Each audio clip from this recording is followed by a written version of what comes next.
Welcome, familia. Happy 2020. This year, we're going to focus on something that most of you do not focus on, myself included. I'm guilty. Mobility.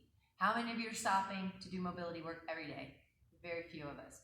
So guys, we're going to be doing something for the month of January. Do More in Your 164 is going to be all about mobility and adding one mobility exercise every single day.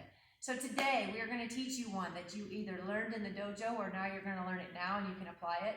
And each day from here on out, we're going to do another one and we'll post them here on Facebook as well as go over them in the class so that we're going to start adding these into our mix regularly through the rest of the year.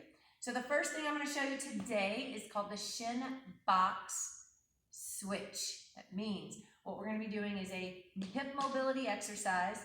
I'm going to show you the basics of it and then kind of walk you through, and hopefully you can do this alongside with me. So start by getting into the Shinbox position. So I'm going to turn myself to the side. So basically one foot is sitting on the top of the thigh of the opposite leg. The other leg is turned.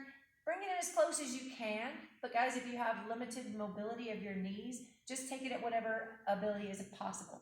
I'm keeping the edges of my feet to the ground and I'm going to lean back into it.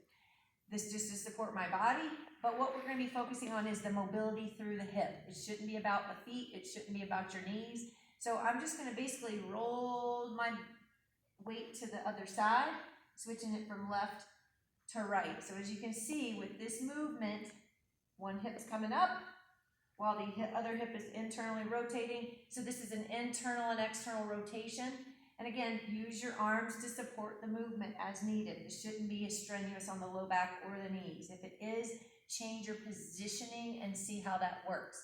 Another thing you can do if you want to take it to the next level is do it without hands. Now, it doesn't really necessarily have to be done this way, and it's a lot harder. So if you really need just to support the body, feel free. This is very similar to another exercise that some of you well know called our windshield wiper. A little bit more dramatic here, so I'm just kind of reminding some of you that already know the windshield wiper. The Shinbox switch is, again, just opening up the mobility, stretching out those hips. So that is day one. Stay tuned because we'll have another one tomorrow.